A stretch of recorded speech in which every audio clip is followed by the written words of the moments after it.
هنرمند زۆزان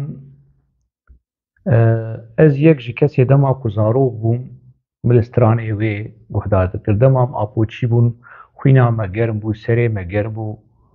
Me li hemû koma berxwedan me guhdar dikir. Xelîl Xemgîn, Zozan, bavê Stalîn Seyidxan, Stalîn digot sîlah û sîlah û tivinga me serî hil de evê stranê navê wî çi ye Seyidxan e. Kurdistan navê te çi şêrîn e, dinya alem dizane em şer dikin ji bo te a rehmetiyê çiya. Lê stranên Zozan jî heta niha di bala me de ye û ez pir ji stranê wê yanî min hez dikir dengekî wê wilo dengekî xweş, nerm, wekî wilo dengekî qedîfe, dengekî wilo bitîn û bi şewat. Hunermend Zozan bi rastî ez lêbirîna xwe jê dixwazim di tiştekî de yanî di xeleka derbasbûyî de dema me behsa festîvala PKK a li Frankfurtê kir, min li efîşê dît yanî min di posterê festîvalê de min dît ku ew jî di nav de ye û min wisa yanî ew kir. Ez nikarim yanî li min bibore, ez nikarim yanî tehemûla me tune ez 2 saet 3 saet li bendê bimînim û li apoçiya temaşa bikim. Min nedikarî gotina Xetîb Dicles bi tevahî lê binerim. Yani işkenceyê mere li medya PKK binere, li stran û çîkê PKK wekî işkenceyê yanî. Hîna salê heştê, salê notî tu dibê qey yanî vana najîn yanî ne li ser vê erdê ne li ser kewkebekî din, li ser qarzemînekî din, li ser erdekî dinin. Min got ku Zozan jî tevlî wê bûye û min biçek rex nekir.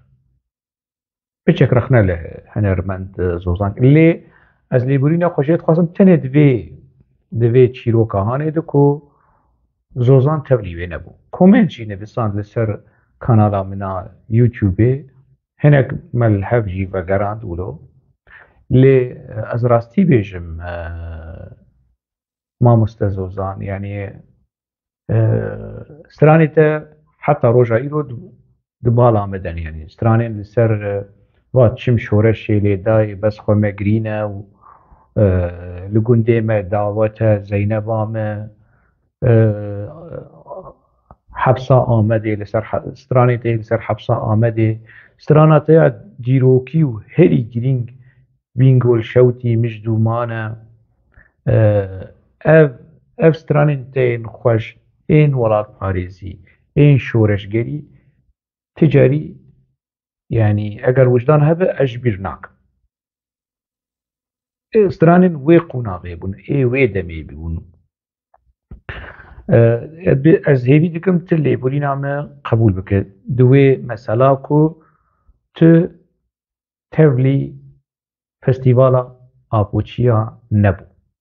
Ez hîvî dikim ji te ku carekî din yanî tu ji vê helwestê paş venegere. Bimîne wek xwe. Neçe civatê wan. Tu ji min çêtir wan naz dike, ev hunermendên hanê, ev Diyar û Miyar û Xelîl Xemgîn bêçimar in. Tu ji min bêtir naz dike bêçi anîn serê Xelîl Xemgîn û serê Diyar û çi anîn serê rehmetiyê Serhed. Tu van meselê han baş naz dike yanî ez defterê wan hemû li cem min in. Ez zanim yanî çi wextê min tune ku ez behsa Xelîl Xemgîn bikim û çîroka wî û tab derzî vekim û ez behsa Diyar bikim û çawa digiriya di platforma û di nava rêxistinê de û nedixwest here çiyê, nedixwest here bibe şervan. Tu ji min çêtir dizanî ku başê di nav wan de rotîn dabû. Rotîn dabû yanî herî baş di nava van hunermendê han û tu rewşa rotîn da ji min çêtir dizanî yanî.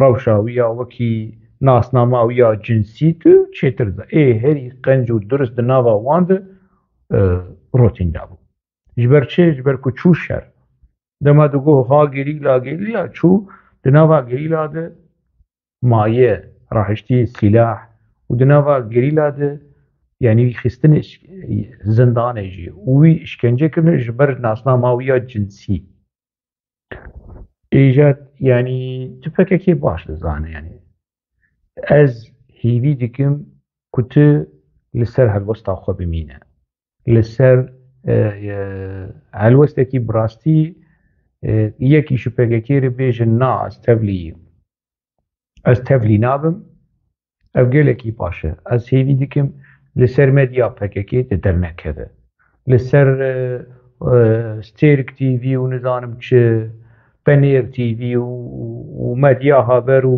û nizanim ev tişt wilo bêwate û tije derew bes heyfa te yanî temaşevanê hêja yanî ê ku li Ewropa mane kadrê PKK kevin rewşa zozan dizanin ev hunermend zozan pir ji destê PKK êşiyayî min got ku hevjînê wê kadrê PKK bû di nava PKK de hatî tasfiye kirin xwişka wê hevjînê xwişka wê jî PKK wî girtibû xistibû apartemantekî hepsekî yanî girtîbû di malekî de xwe ji pencerê davêje û jiyana xwe ji dest diçe her du xwişk bûn jinbî ji bin serê vê rêxistina halê çîroka birê wê ez dubare nakim yanî pê êşiya û dema ku zozan xwest piçekî berê xwe bide jiyanê ev apûçî ev xapûçî tiştek neman û li ser wê negotin tiştên bêexlaq tiştên bêrêzî tiştê yanî ez çi bêjim li ser ev ez naz dikim yanî û ji min hat gotin ku ev jina Kurd ev hunermenda Kurd çi ji destê PKK êş û elem û derd kişandiye îja em wisa ji te hez dikin hunermend zozan wek xwe be serbixwe be hunermenda gelê Kurd be ne hunermenda rêxistinekî wekî rêxistina PKK ku destê wê di nava kuştina nava xwîna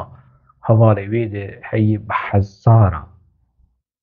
bi hezara abo dibêje heya 2008 14-15 hezar kes di nava PKK de hatine tasfiye kirin yek ji wan yanî ez dubare nakim tu vê mesela hanê baş dizane jiyanekî baş hunerekî baş çi dibêjin dahatûyekî baş paşerojekî baş gelecekekî baş ji bo te tim û tim ez dixwazim